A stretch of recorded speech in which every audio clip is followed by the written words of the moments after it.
गले खुशबू ये हम्माम रोज़े रसीद दस्ते महबूब बदस्तम बरू गुफ्तम के मिश्किया अबीदी के अज़बू ये दिलावी से तुमस्तम बगुफ्तम गले नाती से मुदम वलेकिन मुद्दते बाकुन नशिस्तम बला बला बिकमालिही Kashaf शुजानी तमालिही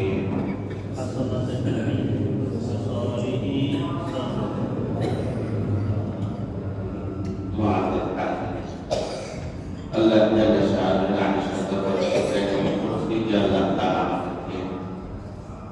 Menuju kepada iman sahabat yang lain dunia semua sudah kepada para ini Allah Ta'ala Mahfuz Ta'ala sekarang dalam segala sesuatu Allah Subhanahu wa Ta'ala di dalam ini jenis sekarang ini Rumah ketik tamu di sekolah dan sekolah terserah antara ketik nama beberapa dan saya sedikit tak lagi dan terbaru sudah terlihat terlihat. Kami cari kalimat apa itu? Surah Tawbah Shobis nama ayat sembilan Ibnu Syarifir 2395 hadis. Hadis dari Imam Abu Dawud berkata yang Imam Abu Dawud berkata dan ada satu hadis para hadis. Insyaallah. Quran Karim ayat ini hadis itu sangat kuat. Ini sangat harus orang-orang Kristen orang-orang ayat kalimat dari Allah Ta'ala tujuh contoh berbahan koneksi ya ayyuhalladzina amanu taqullah hai mantan kumra lagi berkorban aqulu ma'as-sadiqin as-sadiqin dalam sotobadi dalam syahid dalam batas seperti sadiqin kadir keberahman insyaallah itu berahman Allah Sallallahu Alaihi Wasallam hadis yang berbunyi La tusahib illa mu'mina Kami kono mu'min salah kau ke bondhu banayna Wala yakul ta'amaka illa taqiyya At tumar khabar kano kono muttaqin salah kau nasme Setumi mu'min salah bondhu banayna Yang hadis yang terkait অর্থাৎ কাউকে যদি বন্ধু বানাতে হয় তাহলে মুমিন বান্দাকে বন্ধু বানাবে কোনো বিধর্মীকে বন্ধু বানাবে না কোনো বেঈমানকে বন্ধু বানাবে না কোনো অসৎ ব্যক্তিকে বন্ধু বানাবে না সৎ ব্যক্তিকে বন্ধু বানাবে আজকে আবার আলোচ্য বিষয় হচ্ছে সৎ সঙ্গ সর্ববাস অসৎ সঙ্গ সর্ববাস আমাদের দেশ আমাদের সমাজ আমাদের সংসার এমনকি সর্বক্ষেত্রে এর প্রভাব পড়তেছে অসৎ সঙ্গ সর্ববাস যেটা আছে এর প্রভাব সব জায়গায় পড়তেছে যেরকম আমার ছেলে মেয়ে সর্বপ্রথম আমি এবং আমার ওয়াইফ হচ্ছে আমার ছেলে মেয়ের প্রথম শিক্ষক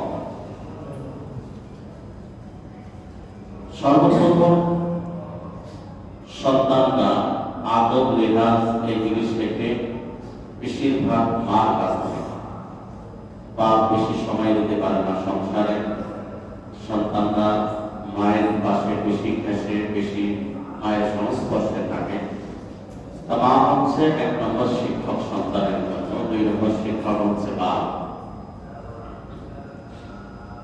আমি আমার সন্তানকে যা শেখাবো আমার সন্তান তাই শিখবে খোদা বলি রাষ্ট্রের দোষ দিয়ে লাভ নেই দিয়ে না। বুখারী শরীফের হাদিস, আল্লাহ রাসূল বলেন, কুল্লু মাওলুদিন ইউলাদু আলাল ফিতরা। আল্লাহ রাসূল বলেন, সমস্ত সন্তান ইসলাম ধর্মের উপর জন্মগ্রহণ করে। পৃথিবীতে যত সন্তান ফাআওয়াহু ইউহাবিদানিহি আও ইউমাসসিরানিহি আও ইউমাদ্দিসানিহি, তার পিতামাতা তাকে ইহুদি বানায়, তার পিতামাতা তাকে খ্রিস্টান বানায়, তার পিতামাতা তাকে অগ্নি পূজায়।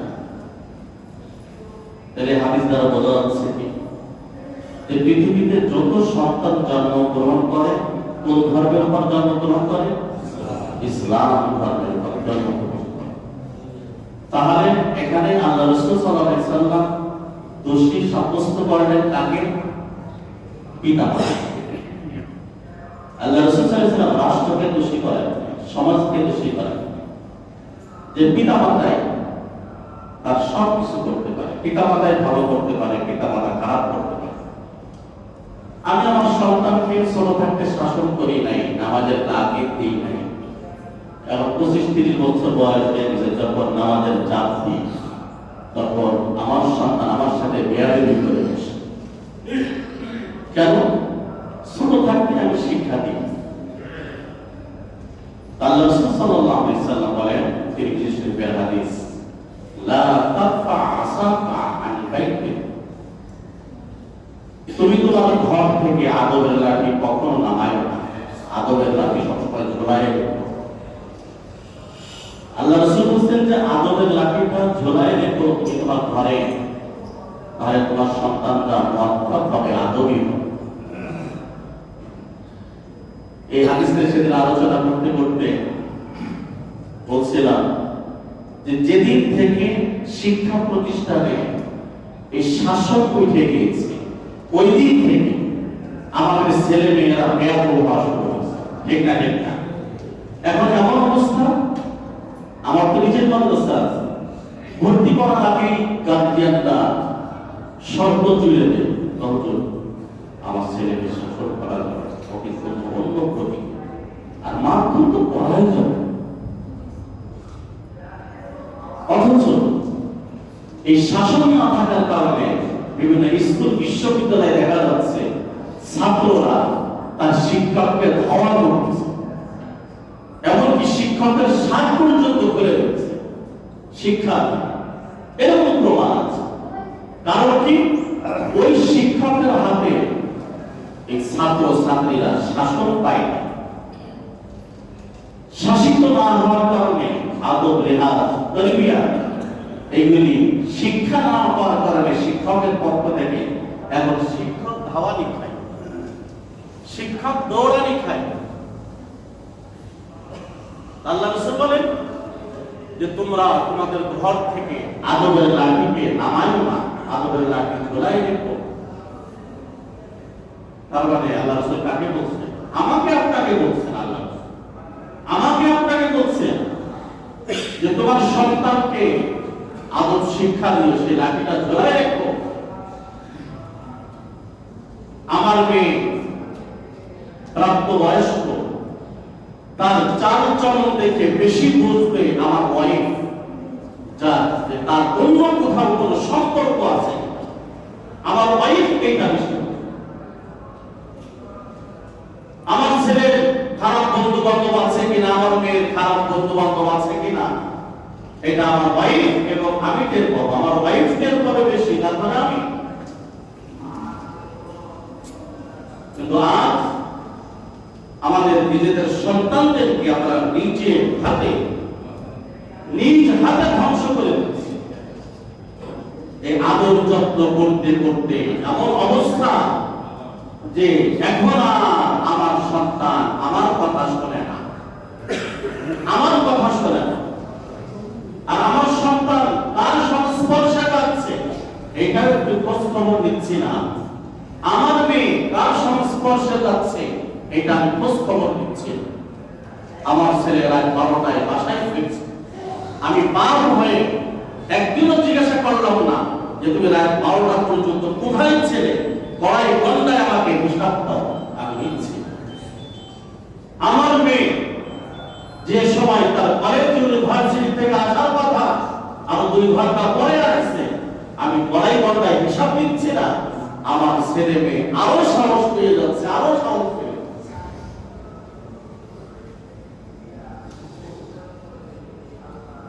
আমি যে আয়াতে কারিমা পাঠ করেছি, আমাদের সন্তানরা নষ্ট হচ্ছে, অসৎ সঙ্গের কারণে নষ্ট হয়ে যাচ্ছে। আল্লাহ রাসূল বলে as-suhbatu muta'athiratun, সুহবাত সঙ্গ এটা খুব প্রভাব ফেলে। তবে খারাপ সঙ্গটা ভালো সঙ্গের তুলনায় খারাপ সঙ্গটা প্রভাব বেশি থাকে। আপনি নেশা করেন না, আমি আপনি নেশা করি না, কিন্তু আমার এক নেশাখোর বন্ধুর সাথে বেড়াতে বেড়াতে এমন একটা পরিস্থিতির শিকার হয়ে গিয়েছি, দোস্ত বলছে, দোস্ত তুই আজ 6 মাস আমার সাথে ঘুরলি, কিন্তু একটা টান দিলি না, তুই কেমন দোস্ত হলি? এরকম বলে না, বলে তুই কেমন দোস্ত হলি যে 6 মাস আমার সাথে ঘুরতেছি, একটা টান দিলি না? কথা বলো। দেখা যাচ্ছে নামাজি বন্ধু বেনামাজির সাথে ঘুরতে ঘুরতে, কথা না বলে বেনামাজি বন্ধু নেশাখোরের সাথে ঘুরতে ঘুরতে নামাজি বন্ধু বেনামাজি হয়ে গেছে। এরকম হাজারো প্রমাণ, হাজারো প্রমাণ। আল্লাহ রাসূল বলেন লা তুসাহিব ইল্লা মুমিনা, তুমি মুমিন ছাড়া কাউকে বন্ধু বানায়ো না। তখন খেলার সময় তো এই কথা মনে থাকে না, মেসিরা আপাও বলা লাগে, মায়েও বলা লাগে, ও স্বামীও বলা লাগে, কত কিছু বলা লাগে। খেলার সময় আবার মাথামুতা ঠিক থাকে। খেলার বুখারী শরীফের একটা ঐতিহাসিক হাদিস, হযরত আবু মুসা আশআরী রাদিয়াল্লাহু তাআলা আনহু থেকে হাদিসটি বর্ণিত। উনি বলেন যে আল্লাহ রাসূল সাল্লাল্লাহু আলাইহি সাল্লাম বলেছেন, মাতালুল জালিসিস সালিহিন ওয়াল জালিসিস সুই কামাতালি সাহিবিল মিসকি। আল্লাহ রাসূল বলেন, ভালো বন্ধু এবং খারাপ বন্ধুর পরিচয় কি তোমরা জানতে চাও? ভালো বন্ধুকে এবং খারাপ বন্ধু তার প্রভাব কেমন ফেলে? বুখারী শরীফের 2101 নম্বর হাদিস, মুসলিম শরীফের 2628 নম্বর হাদিস। আল্লাহ রাসূল বলেন, মাসালুল জালিসিস সালিহি ওয়াল জালিসিস সুই, খারাপ বন্ধু এবং ভালো বন্ধুর দৃষ্টান্ত হচ্ছে কামাতালি সাহিবিল মিসকি ওয়া কিরিল হাত্তার। আল্লাহ রাসূল বলেন, একজন হচ্ছে আতর বিক্রেতা, আরেকজন হচ্ছে বিভিন্ন দাও কাছে যে পোড়ায় কামান, তার উদাহরণ। আল্লাহ রাসূল বলেন, লা ইয়া'দামুকা মিন সাহিবিল মিসক ইম্মা তাশতারিহি আও তাজিদু রিহাহু। আল্লাহ রাসূল বলেন, তুমি যদি আতর বিক্রেতার কাছে যাও, তুমি আতর কেন আর না কেন, তুমি শূন্য হাতে কখনো ফিরবে না, শূন্য হাতে কখনো ফিরবে না। আতরের দোকানে যাওয়ার পরে আতর যদি নাও কেন, তুমি বের হলে তোমার শরীর থেকে আতরের ঘ্রাণ বের হবে। আল্লাহ রাসূল বলেন, আর তুমি যদি কামারের কাছে যাও, কামার যেটা টানে এটাকে বলা হয় হাফর, বলা হয় হাফর। কামার যে বারবার হাফর টানছে আর লোহা পিটাচ্ছে, এই কারণে তার থেকে ময়লা বের হয়। আল্লাহ রাসূল বলেন, ওয়াকিলুল হাত্তার ইউহরিকু বাদানাকা আও তাওবাকা, কামারের যে হাফর আছে, হাফর হয় তোমার শরীর পুড়িয়ে দেবে অথবা তোমার কাপড় নোংরা করে দেবে, তোমার কাপড় ময়লা করে দেবে। আর তুমি ওই কামারের ওখান থেকে কি পাবা? আও তাজিদু মিনহু রিহান খাবিসা, আর কামারের ওখান থেকে আতরওয়ালার কাছ থেকে যে ঘ্রাণ পেয়েছো, কামারওয়ালার কাছ থেকে কামারের কাছ থেকে ঘ্রাণ হবে না, তার কাছ থেকে দুর্গন্ধ বের হবে, তার লোহা পিটানোর যে দুর্গন্ধ, আমি আপনি যে বটি দিয়ে আসি, আমার ওয়াইফ আপনার ওয়াইফ তরকারি কেটেছে, মরিচ কেটেছে, এর একটা গন্ধ আছে, যখন পোড়ায় পিটানি দেই তখন গন্ধ বাইর হয়। আল্লাহ রাসূল বলেন যে তোমাদের উপর আবশ্যক নেককার ভালো মানুষের সংস্পর্শে থাকা। লুকমান হাকিম রাহমাতুল্লাহ আলাইহি নাম শুনছেন? লুকমান আলাইহিস সালামের নাম শুনছেন? সূরা লুকমান একটা সূরা অবতীর্ণ হয়েছে। লুকমান হাকিম রাহমাতুল্লাহ আলাইহি উনি নবী ছিলেন না, কিন্তু আল্লাহ তাআলা তাকে ওয়াফাত করেছিলেন, তিনি নবুয়ত দেন নাই। লুকমান হাকিম রাহমাতুল্লাহ আলাইহি তার ছেলেকে যে অসংখ্য নসিহত করেছেন, তার ভিতরে একটা নসিহত ছিল ওয়া আলাইকুম বিমুজালাসাতিল উলামা। হে পুত্র আমার, তোমার উপর অবশ্যক আলেমদের সংস্পর্শে যাওয়া। তুমি যদি আলেম না হতে পারো, আলেমের পাশে তার সাথে তার সংস্পর্শে থাকতে কিছু না কিছু জানতে পারবে, কিছু আয়াত জানতে পারবে, কিছু হাদিস জানতে পারবে, কিছু মাসলা মাসাইল জানতে পারে, তোমার জীবনের মোড় ঘুরে যেতে পারে। লুকমান হাকিম রাহমাতুল্লাহ আলাইহি তার ছেলেকে উপদেশ দিলেন, আলাইকুম বিমুজালাসাতিল উলামা ওয়াসমা কালামাল হুকামা। তুমি আলেমদের সংস্পর্শে থাকবে, আর যারা জ্ঞানী আছে তাদের কথা শুনবে। আল্লাহ রাসূল সাল্লাল্লাহু আলাইহি ওয়াসাল্লাম অসংখ্য হাদিসের ভিতরে বলেছেন ভালো মানুষের সংস্পর্শে থাকার কথা। ভালো মানুষের সংস্পর্শে না থাকার কারণে মানুষ জাহান্নামে যাবে। আল্লাহ তাআলা সূরা ফুরকানের 27, 28, 29 নম্বর আয়াতের ভিতরে ইরশাদ করেন যে এক ব্যক্তি খারাপ মানুষের সংস্পর্শে থাকার কারণে সে জাহান্নামী হয়ে গিয়েছে। আপনারা অনেকে জানেন মক্কার বড় একজন ধনী ব্যক্তি ছিল, ব্যবসায়ী, উকবা ইবনে আবি মুআইদ। উনি বছরে 2 বার মক্কা থেকে সিরিয়ায় ব্যবসার উদ্দেশ্যে যাইতেন। ব্যবসা করে আসার পর মানুষদেরকে দাওয়াত করে খাওয়াইতেন, যে আমার ব্যবসায় অনেক লাভ হয়েছে, দাওয়াত করে খুশি খুশি হয়ে খাওয়াইতেন সবাইকে। এই উকবা ইবনে আবি মুআইদ একদিন রাসূলকে দাওয়াত করেছেন। এই উকবা ইবনে আবি মুআইদ তখন ইসলাম ধর্ম গ্রহণ করে নাই। আল্লাহ রাসূল কখনো কখনো বিধর্মীদের দাওয়াত গ্রহণ করতেন, তাদের কাছে ইসলামের আলো পৌঁছানোর জন্য। উকবা ইবনে আবি মুআইদ আল্লাহ রাসূলকে দাওয়াত করল, হে মুহাম্মদ, আমি আপনাকে দাওয়াত করছি, আগামীকাল দুপুরে আমার বাড়িতে আপনার দাওয়াত। আমি যে সিরিয়া থেকে ব্যবসা করে আসছি, অনেক লাভবান হয়েছি, খুশি হয়ে অনেককে দাওয়াত করেছি, তার সাথে আপনাকেও দাওয়াত করলাম। আল্লাহ রাসূলকে উকবা ইবনে আবি মুআইদ দাওয়াত করল।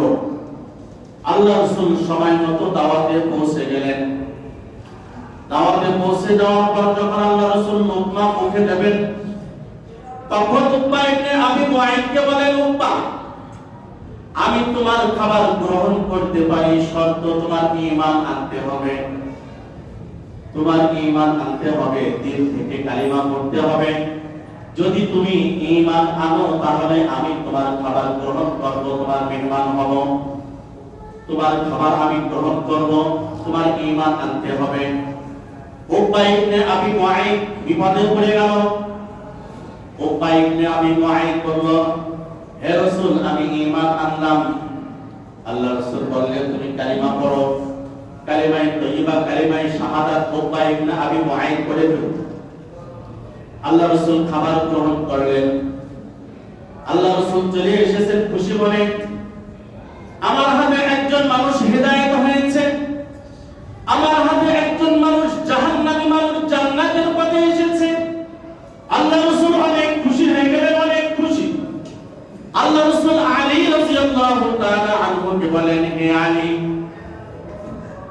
তোমার মাধ্যমে কেউ যদি আল্লাহর রাস্তায় চলে আসে, হিদায়াতের পথে চলে আসে, তোমার কত দাম তুমি কি জানো? কয় না, হে আল্লাহ রাসূল, আমি জানি না। আল্লাহ রাসূল আলীকে বললেন, আলী, তোমার মাধ্যমে যদি একজন বেনামাজি নামাজি হয়ে যায়, একজন সুদখোর ঘুষখোর যদি এগুলি ছেড়ে দেয়, একজন খারাপ মানুষ যদি ভালো হয়ে যায়, হিদায়াতের পথে চলে আসে, তাহলে তোমার দাম কেমন? তুমি আল্লাহর রাস্তায় 100টা লাল উট দান করলে যে সওয়াব, তোমার মাধ্যমে একজন হিদায়াত পাইলে তার থেকে আরো বেশি সওয়াব। আল্লাহ রাসূল খুশি হয়ে গেলেন। উকবা ইবনে আবি মুআইদ ইসলাম ধর্ম গ্রহণ করেছে, মুসলমান হয়ে গিয়েছে। আল্লাহ রাসূল কাবা চত্বরে বসে আছেন, হাজরে আসওয়াদ বরাবর সাহাবায়ে কেরামকে নিয়ে বসে আছেন।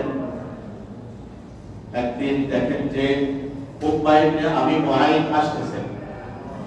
আল্লাহ রাসূল সাহাবায়ে কেরামকে বললেন, হে আমার সাহাবারা, উকবা ইবনে আবি মুআইদ নবমুসলিম সে আসতেছে, সাইড দাও, তাকে রাস্তা করে দাও। ঘটনা ঘটে গিয়েছে এর মাঝে।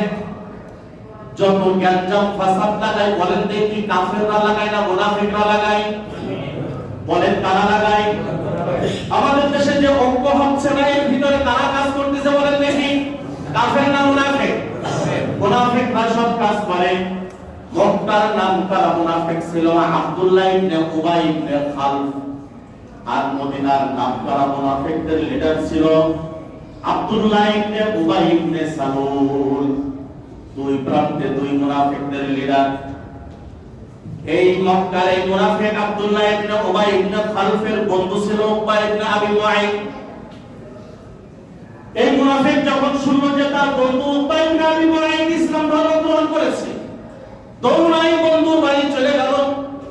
যে বলল, বন্ধু, তুই নাকি গতকাল মুহাম্মাদের হাতে হাতে ইসলাম ধর্ম গ্রহণ করেছিস শুনলাম। দোস্ত, কি করব?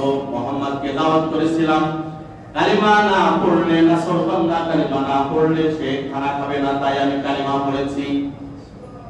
বন্ধু, তুই কি করলি? তুই আমার বন্ধু, তুই আমার সাথে থাকিস, একসাথে আমরা বেড়াই, তুই মুহাম্মাদের হাতে হাত দিয়ে ইসলাম ধর্ম গ্রহণ করেছিস, আর আমি তো আমি তো মক্কায় মুনাফিকদের লিডারি করি। আমি আমার যত কাজ আছে সব মুহাম্মাদের বিরুদ্ধে, আর তুই মুহাম্মাদের পক্ষে চলে গেলি, মুহাম্মাদের হাতকে শক্তিশালী করলি। বন্ধু বন্ধুকে চাপ দেওয়া শুরু করলো। মুনাফিক উবাই ইবনে খালফ উকবা ইবনে আবি মুআইদকে চাপ দিল, তোর সাথে আজ আমার আর কোনো সম্পর্ক নাই, তুই মুহাম্মাদের ধর্ম গ্রহণ করেছিস। তখন উকবা ইবনে আবি মুআইদ বলল, এটা তো আমি মুখে মুখে বলেছি, অন্তর থেকে বলি নাই। দেখেন, আমি মুখে মুখে বলেছি মুহাম্মাদকে খাওয়ানোর জন্য, আমি অন্তর থেকে বলি নাই। এখন আব্দুল্লাহ ইবনে উবাই ইবনে খালফ সে উকবা ইবনে আবি মুআইদকে বলল, তুই যে মুহাম্মাদের ধর্ম পছন্দ করিস না, মুখে বললে হবে না, তোর একটা প্রমাণ করতে হবে। ভাই, কি প্রমাণ? তুই যদি মুহাম্মাদের মুখে থুতু মারতে পারিস, তাহলে মনে করব তুই মুহাম্মাদের ধর্ম গ্রহণ করিস না। এবার বন্ধু বন্ধুকে চাপ দিল। দেখেন, বন্ধু বন্ধুকে কিরকম খারাপ বানাই। আমার এইটাই মূল উদ্দেশ্য। এই মুনাফিক বলল, উকবা ইবনে আবি মুআইদকে বলল, মুহাম্মাদের মুখে যদি থুতু মারতে পারিস, তাহলে আমি তোর বন্ধু, তুই আমার বন্ধু, আর তুই মুহাম্মাদের ধর্ম গ্রহণ করিস না, এটা মেনে নেব। উকবা ইবনে আবি মুআইদ শুনে চলেছে তার বন্ধু মুনাফিকের কথা শুনে। আল্লাহ রাসূল কাবা চত্বরে বসা আছেন, উকবা ইবনে আবি মুআইদ আসতেছে। আল্লাহ রাসূল সাহাবায়ে কেরামকে বললেন যে সাইড দাও, সাইড দাও, উকবা ইবনে আবি মুআইদকে আসতে দাও। আল্লাহ রাসূল আশা করেছেন সে গতকাল ইসলাম ধর্ম গ্রহণ করেছে, মানে আরো কয়েকজন ইসলাম ধর্ম গ্রহণ করবে, আল্লাহ রাসূল খুশি।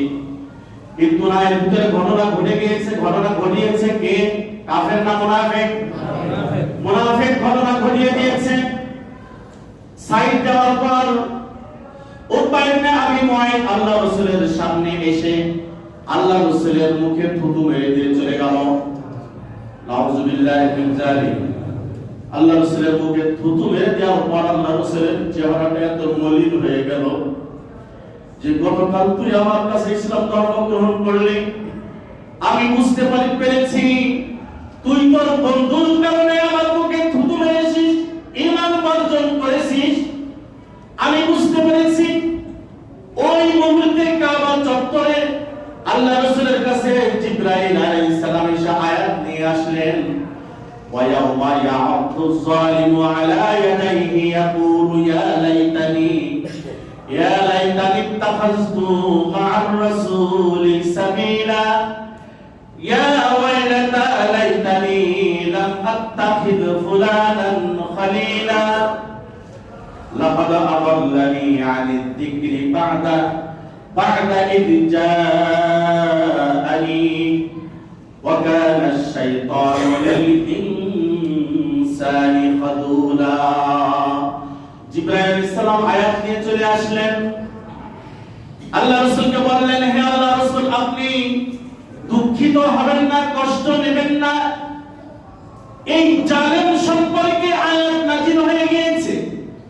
আল্লাহ তাআলা বলে দিয়েছে তার খারাপ বন্ধুর সাথে তার সংস্পর্শ থাকার কারণে, তার বন্ধুত্ব থাকার কারণে সে তার বন্ধুর প্ররোচনায় পড়ে আপনার মুখে থুতু দিয়ে সে ঈমান বর্জন করেছে।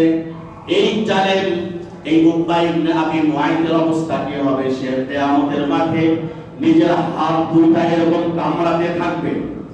উকবা ইবনে মুআইত নিজের হাত কামড়াতে থাকবে আর বলতে থাকবে, হায় আফসোস, হায় আফসোস, আমি মুহাম্মদকে কেন বন্ধু হিসাবে গ্রহণ করলাম না।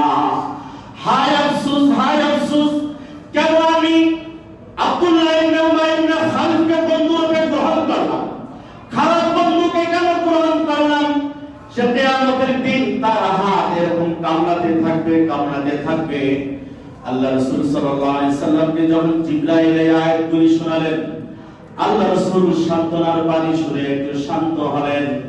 আল্লাহ রাসূল সাল্লাল্লাহু আলাইহি সাল্লাম সাহাবায়ে কেরামের মাঝে এই আয়াত প্রচার করে দিলেন যে গতকালকে যে ঈমান এনেছিল, আজকে আমার মুখে থুতু মারার কারণে, তার খারাপ বন্ধুর সংস্পর্শে যাওয়ার কারণে আমার মুখে থুতু মেরেছে।